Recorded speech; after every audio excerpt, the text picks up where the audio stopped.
ይህ የምፅዓቱ አዋጅ ነጋሪ አገልግሎት ወቅታዊና ዕለታዊ ወጎችን በማቅረብ ትንታኔ የምንሰጥበት የተለያዩ እንግዶችንም በመጋበዝ የምናቀርብበት መድረክ ነው። መረጃዎችን ያጠናከረ ይዞልን የሚመጣው ፓስተር አለማየሁ ነሙ ሲሆን ፕሮግራሙን የመራና መሰናዶውን ኤዲት በማድረግ ወደ እናንተ የሚያቀርበው ይልቃል አስራት ነው። መልካም ጊዜ። ሻሎም ሻሎም። ውድ የተከበራችሁ የምፅዓቱ አዋጅ ነጋሪ አድማጮቻችን ሰላም ለእናንተ ይሁን። እንዴት ዋላችሁ? ዛሬ እንግዲህ ቀኑ ሰኞ ነው። የሰኞን የቀኑን መረጃ እና መልእክት ደግሞ ወደ እናንተ ለማምጣት ከፓስተር አለማየሁ ጋር ተገናኝተናል። መልካም ጊዜ እንዲኖረን እንመኛለን። ይልቃል አስራት ነኝ ከምፅዓቱ አዋጅ ነጋሪ አገልግሎት። ውድ አድማጮቻችን እንግዲህ ዓለማችን አሁንም በባሰ አዘቅት ውስጥ እየገባች እንደሆነ የሚያመላክቱ መረጃዎች እየተደመጡ ይገኛሉ። እነዚህ መረጃዎች ምንድናቸው የሚለውን ከፓስተር አለማየሁ ጋር የምንወያይበት ይሆናል። በቅድሚያ ሰላምታ ላቅርብና በቀጥታ መረጃውን ያቀብለናል። ሰላም ላንተ ይሁን ፓስተር፣ እንዴት አለ? እንደምን አለ ወንድም ይልቃል? እግዚአብሔር ይመስገን። ዓለማችን አሁንም እንግዲህ ወደ ባሰ ውጥንቅጥ ውስጥና ውስብስብ ወደሆነ የፖለቲካ ሂደቶች ውስጥ እየገባች እንዳለ ይሰማል። አንተም እንግዲህ መረጃዎችን ስታመጣ ብዙ ነገሮችን ትዳስሳለህ ብዬ ተስፋ አደርጋለሁ። እስኪ ምንድናቸው እነዚህ ክስተቶች? እንግዲህ ከዚህ በፊት ምናልባት ታስታውስ ከሆነ የሙስሊም ሀገሮች እና የአረብ ሀገሮች ያጠቃላላ ጉባኤ ተደርጎ ነበር በሳውዲ በተደረገው ጉባኤ ወቅት አንድ አስቸኳይ ውሳኔ ተወስኖ ነበረ። ምክንያቱም እነዚህ የሙስሊም ሀገሮች የራሳቸውን ወታደራዊ ጥምረት ልክ ኔቶን የሚመስል ወታደራዊ ጥምረት ለማደራጀትና ያንን ጥምረት ለመመስረት ተነጋግረው ነበረና ወደ 20 ምናምን ሀገሮች ሲቀበሉት የተወሰኑ ሀገሮች ደግሞ በወቅቱ ያልተቀበሉት እናጠናዋለን የሚል ነገር ነበረ። ከዛ አልፎ ደግሞ ምንድነው በወቅቱ የተወሰነው ውሳኔ የወታደራዊ ክፍል ማለትም የየሀገሩ የጦር አመራሮች ተሰብስበው እቅዱንና ፕሮግራሙን እንዲያዘጋጁና ለአረብ ሊግ ውሳኔ እንዲያቀርቡ ተወስኖ ነበር። ማለትም ያው ጥናት ተደርጎበት በምን መልክ ይሁን የሚል ነገር እየወጣ ነበረ እና ያንን እንግዲህ በትናንትናው ዕለት የተሰማው ዜና ምንድነው? ያ ነገር አልቆ ይሁን እንግዲህ በዚህ ጥምረቱ ሳውዲና ፓኪስታን የመጀመሪያው ሆነዋል።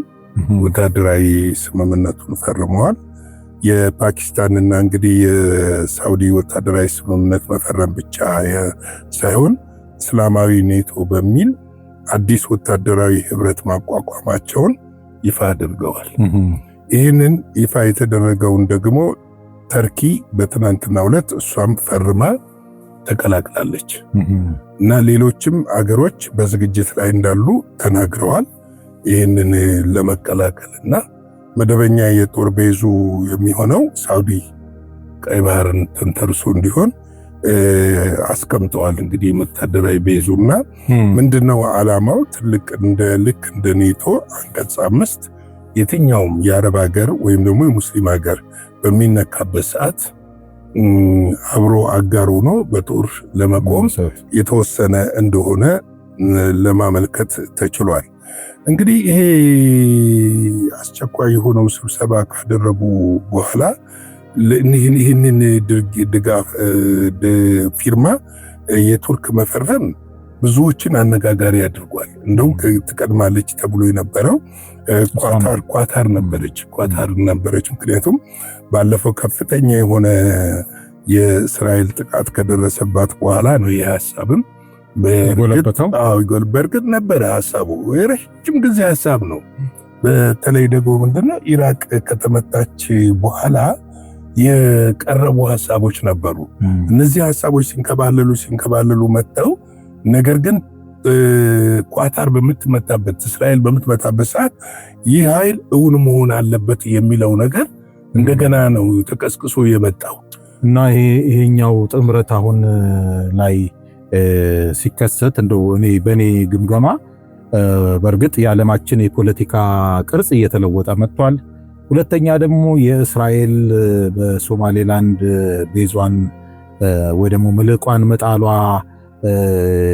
የመጣ ስጋት ነው ወይስ የአሜሪካንና ኢራን ጉዳይም በተመለከተ ነገ በኔ የሚለው ነገር ጎልቶ ወጥቶ ነው? አዎ በዋናነት እነሱ ያስቀመጡት ምንድነው የእስራኤልና የአሜሪካ ጥምረት አስጊ እንደሆነ እየተናገሩ ነው ያሉት።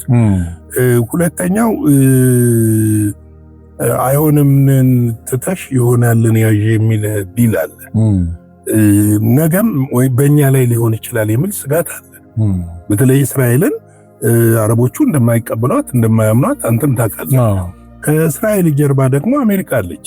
ለምሳሌ አረቦቹ እስራኤልን ቢመቱ አሜሪካ ከእስራኤል ጎን ነው እንጂ የምትሆነው ከአረቦቹ ጎን አትሆንም።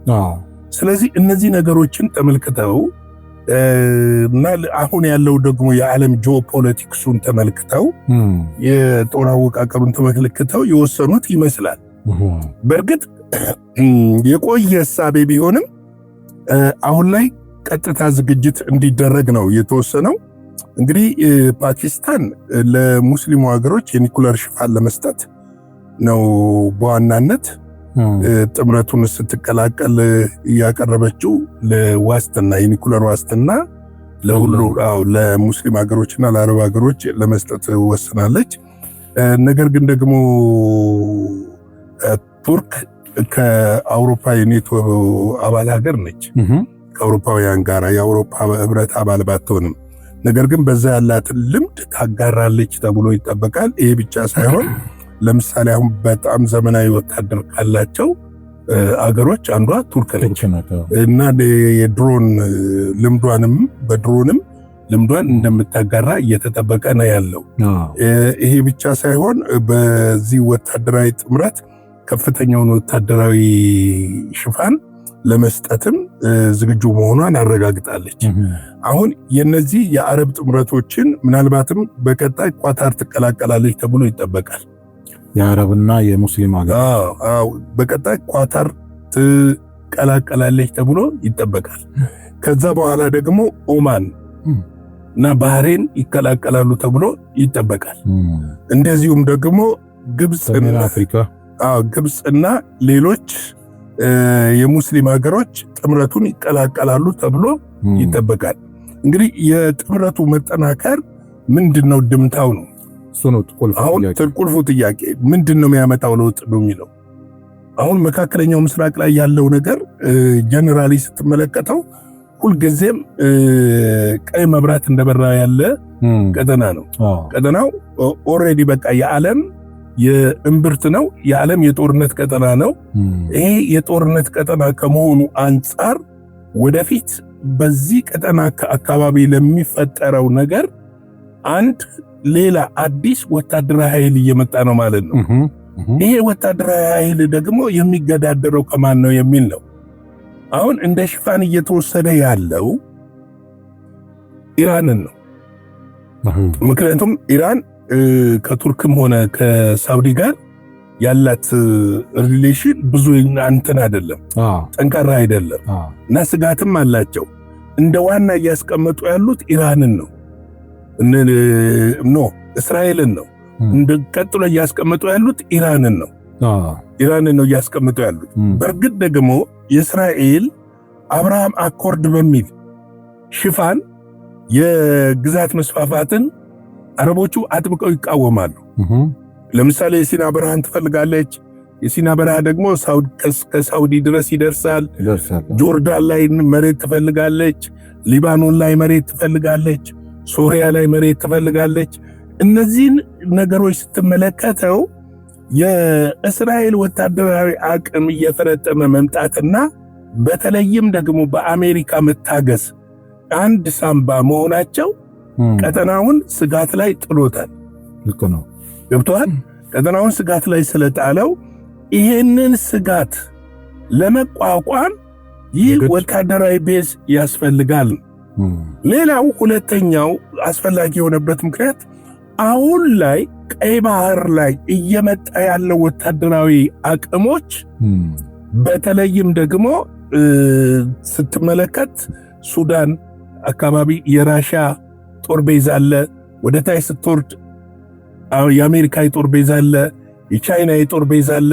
እንደገና ደግሞ ጃፓን አለች። እንደገና ደግሞ ሶማሌላንድ ላይ እስራኤል አሁን መጣለች። እንግዲህ አሁን ይሄ ነው እነሱ ትልቁ ወደፊት ደግሞ አሰብ ላይ ኢትዮጵያ የጦር ቤዝ ይኖራታል። ተመልከት እነዚህን ቀጠናውን በቀይ ባህር ያለውን እንቅስቃሴ በበላይነት ለመቆጣጠርና በቀጠናው የበላይ ሆኖ ለመውጣት አንድ ወታደራዊ ቤዝ ያስፈልጋቸዋል። ይህንን የሚከላከሉበት ወታደራዊ ቤዝ ያስፈልጋቸዋል። በእርግጥ ይሄ ወታደራዊ ቤዝ አሁን እውን ይሁን እንጂ ምን ያህል ገፍቶ ይሄዳል የሚለው ደግሞ ጥያቄ ውስጥ የሚገባ ነው። ምክንያቱም እዚህ ጋር እነ ሲአይኤ ያሉ እነ ሞሳድ አሉ። በተለያየ መልኩ ኮንትሮል ሊያደርጉት ይችላል። ይህንን የጦር ቤዝ አሜሪካም ዝም ብላ የምትመለከት አይመስለኝም። እኔ እንደው ምናልባት ምገምተውና በጠረጠረው ይሄ ጥምረት አንተ እንዳልከው ብዙ ርቀት አይሄድም፣ ግን ይዋጣል ብዬ አስባለሁ። ወደ መጽሐፍ ቅዱስ የትንቢት ቃል ደግሞ ስንመጣ እነዚህን ሁሉ አገሮች ደግሞ ሊያስተባበር የሚችል ደግሞ ሌላ ጥምረት ደግሞ አለ። ያው እንደምታውቀው በተደጋጋሚ ይህን ጉዳይ አንስተነዋል። የዚህ የሕዝቅኤል 38 እና የ39 በግልጽ ቁልጭ አድርጎ እነዚህ የምትላቸው አገሮች ሁሉ የተካተቱበት ስለሆነ በዚህኛው ቅርጹን ለውጦ ሊዋጥ ይችላል የሚል እምነት አለኝ። ምናልባትም ለዛ መንደርደሪያ ሊሆን ይችላል። ለጉግ ጥምረት መንደርደሪያ ሊሆን ይችላል። ምክንያቱም ሳባውያን ናቸው እነዚህ። ሳባውያን ደግሞ ወዴት ጥምረት ይገባሉ? የጎግ ጥምረት ውስጥ አሉበት። ገብተዋል። እነ ተርሴስ አሉ፣ እነ ጎሜር አሉ። እነዚህ ጊዜያቸውን ጠብቀው ይመጣሉ። ያ ምልክት እየታየቁ ነው። አውሮፓ ላይ አሁን የምታየው ምልክት ይሄ ነው። ስለዚህ እነዚህ ጥምረቶች ለጊዜውም ቢሆን ግን ቀጠናው ላይ ለብ ያለ ውሃ የሚከስት ይሆናል። በተለይ እንደ ኢትዮጵያ ላሉ እንዲነቁ ያደርጋቸዋል ብዬ አስባለሁ። ምክንያቱም ቀጠናው አሁን እኔ በጣም የሚገርመኝ የቀይ ባህርን ቀጠና ስትመለከተው ከታች እስከ ላይ ድረስ እኮ በተለያዩ አያላን ሀገሮች የጦር ቤዝ የተመሰረተበትና የተከበበበት ሁኔታ ዋና የፖለቲካ እምብርት ሆኗል። ስለዚህ ይህንን ምናልባትም ሳውዲ አረቢያ ደግሞ ቀይ ባህርን መቆጣጠር ትፈልጋለች። ይህ ኢጎ አለ በሳውዲ አረቢያ። ምናልባትም ደግሞ ይህንን ጥምረት ትጠቀምበታለች ተብሎ ይጠበቃል። ምሬትም በዚህኛው ሳይድ እና እንግዲህ ዓለማችን አሁን ያለችበት ሁኔታ እየሄደችበት ያለችው ሁኔታ እንደው በኢኮኖሚ ልማት በምናምን አይደለም። አሁን ላይ ያለው ወታደራዊ ኢንቨስትመንትና ወታደራዊ ልማት ላይ መሆኑ የእግዚአብሔር ቃል የተናገረውን እውን ፍንትው አድርጎ የሚያሳይ መሆኑን ተረተን እኛም ደግሞ በመንፈሳዊ ዓለም መዘጋጀት ያለብን ይመስለኛል እላለሁ። ጌታ ኢየሱስ ይባርካችሁ። የቀን መረጃችን ይሄ ነው። ሻሎም። የጌታ ጸጋና ሰላም ከሁላችሁም ጋር ይሁን። አሜን። ጌታ ኢየሱስ ይባርክ። ፓስተር በጣም ትልቅ ትንቢታዊ ምልከታ የሚያሳይ መረጃ ነውና እንዳልከው መዘጋጀታችን እውነታ በጣም ፍጥጥ ብሎ እየመጣ ነውና መዘናጋት እንደሌለብን አሁንም እንግዲህ በማሳሰብ ላይ እንገኛለን። ያው ቅርጹን ከጊዜ ወደ ጊዜ ቅርጹን እየለዋወጠ ወደ ፍጻሜው እየነጎደ ነውና እንዘጋጅ የሚል መልእክት በጥቅሉ ማቅረብ እንወዳለን። ውድ አድማጮቻችን እንግዲህ ለዛሬ ሰኞ የቀን መረጃ ይህንን ይመስላል።